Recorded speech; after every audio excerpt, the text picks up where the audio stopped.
এই একটা পাপ যদি কেউ না করে ইনশাল্লাহ সে জান্নাতে যাবে, যতই পাপ করুক না কেন। বাসায় মা বোন যারা আছে অনেকেই দেখা যায় চুল আশ্রয় চিরুনি পরে গেলে বলে আজকে মেহমান আসবে। কি আসবে আজকে? মেহমান আসবে আজকে বললেই শিরক। বাসা থেকে বের হচ্ছেন, আপনার পাঞ্জাবিটা একটু আটকে গেছে, আপনার স্ত্রী বলছে একটু বসে যান, অমঙ্গল হতে পারে, বসেন।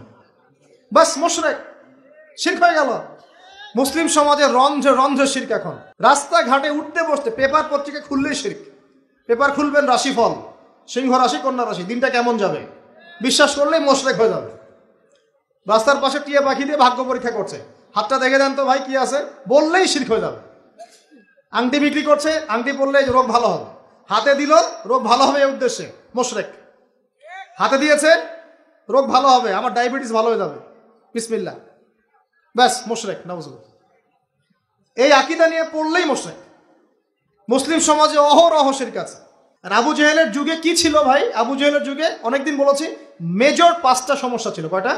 মেজর 5টা, মাইনর সমস্যা অনেক, মেজর 5টা। এক, আবু জেহেলের যুগের বেশিরভাগ মানুষ শিরক করতো। কি করতো ভাই?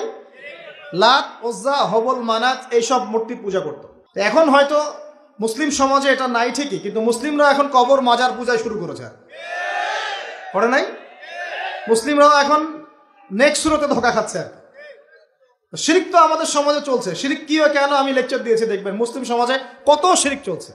আবু জেহেলের যুগে শিরক ছিল, এগুলো বলতে থাকলে এটা নিয়ে আলোচনা করতে হবে। আলোচনার টপিক আমার আজকে অন্যরকম। আবু জেহেলের যুগে কি ছিল ভাই? শিরক ছিল, সমাজে রন্ধ্রে রন্ধ্রে শিরক ছিল। এখনকার সমাজেও শিরক আছে। তারা লা ইলাহা ইল্লাল্লাহ না পড়ে শিরক করতো, আমরা পড়েও শিরক করি। আল্লাহ পাক আমাদের সবাইকে শিরকের পাপ থেকে হেফাজত করুন বলি আমি। এই একটা পাপ যদি কেউ না করে ইনশাল্লাহ সে জান্নাতে যাবে, যতই পাপ করুক না কেন।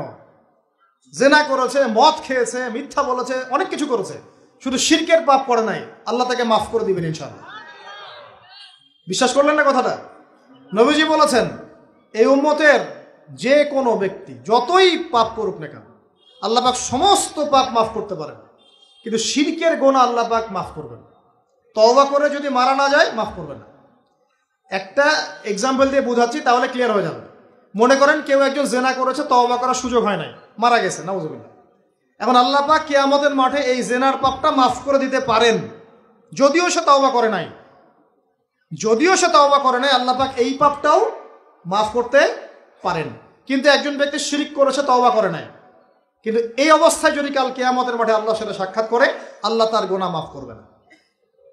এই শিরক আর অন্য পাপের এই হলো পার্থক্য। তাহলে সবচেয়ে কোন বিষয়টা থেকে আমাদের বেঁচে থাকা উচিত ভাই? শিরক কিও কেন, একটা বই পাওয়া যায়, কিনে নেবেন। কিতাবুত তাওহীদ একটা বই আছে, পড়ে নেবেন। কোরআন সুন্নাহর আলোকে বিশুদ্ধ আকীদা, এরকম অনেক বই পাওয়া যায়। আর আকীদা সংক্রান্ত একটা অনবদ্য বই হলো আল আকীদা আত-তাহাওয়িয়া। এই 4-5টা বই পড়লে আপনার শিরকের কনসেপ্ট ক্লিয়ার হয়ে যাবে ইনশাআল্লাহ। আল্লাহ পাক আমাদেরকে পড়াশোনা করার তৌফিক দান করুন।